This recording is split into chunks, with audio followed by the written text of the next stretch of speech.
Les balades sonores de Vox Milo. Nous sommes en l'an 451 après l'unification.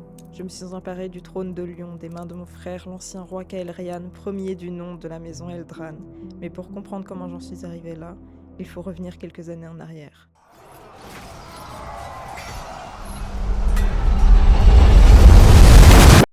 J'ai grandi aux côtés de mon frère.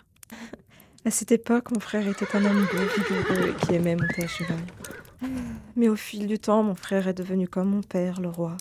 Je n'étais encore qu'une enfant, mais on comprend vite dans un palais. Il avait commencé à délaisser son rôle d'héritier de la couronne pour les femmes. Il passait le plus clair de son temps dans les bordels, ce qui irrita le roi ainsi que la reine. Au fil du temps, mon frère est devenu ce que mon père était jadis. De mon côté, je ne m'en souciais guère de son comportement, car avant tout, c'était mon frère et je l'aimais. Au fur et à mesure que nous grandissions, la santé de mes parents se détériorait.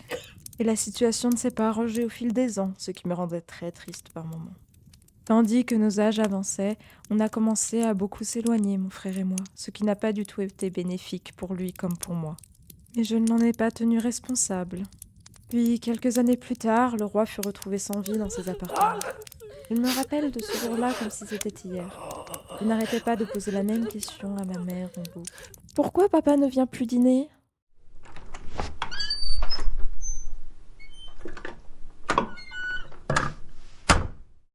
Ma mère s'enferma 3 jours et 3 nuits dans ses appartements. Mon frère ne semblait pas être attristé par sa mort. Quoi qu'il en soit, ma mère finit par instaurer le nom de mon frère en attendant qu'il atteigne sa majorité. Après ces événements-là, je n'ai que peu de souvenirs sur la régence de ma mère. Tout ce que je sais, c'est qu'après des années de régence et la majorité de mon frère, il fut couronné Maeron, deuxième du nom de la maison Eldran. Ma mère était un peu inquiète de confier le royaume à mon frère, mais c'était l'héritier légitime. Que pouvait-elle faire ? Le règne du nouveau roi fut paisible à ses débuts. Débordant d'énergie, il fit de nombreuses réformes pour tenter de relever le royaume. J'ai également oublié de mentionner cette chose importante. Ma famille possédait des dragons depuis des années. Nous n'avons pas de sang de dragon à la base, et je me demande encore aujourd'hui comment on en est arrivé à posséder ce genre de créatures.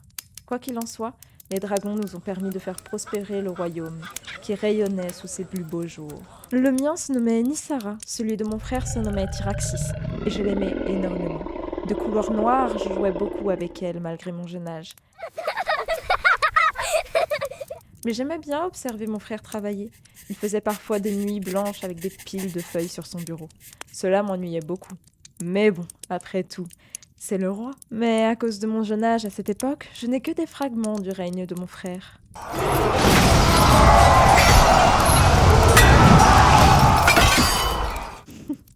C'est ironique dans un sens, hein.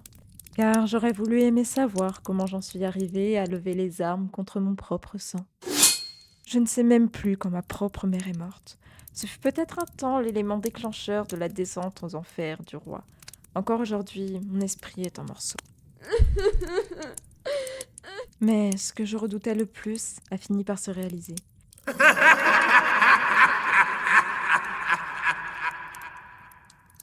Mon frère, le roi, a commencé à prendre le même chemin que mon père, jadis. Majesté, le conseil restreint vous attend. Mon frère, pourquoi m'avoir laissé ce trône ?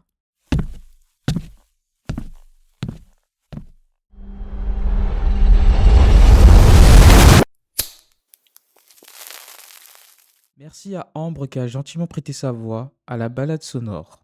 Moi, Daniel, 18 ans, auteur de la série littéraire de fantasy médiévale, je rêve, j'imagine, j'écris. Les jeunes n'arrêteront jamais de créer. Les balades sonores de Vox Milo.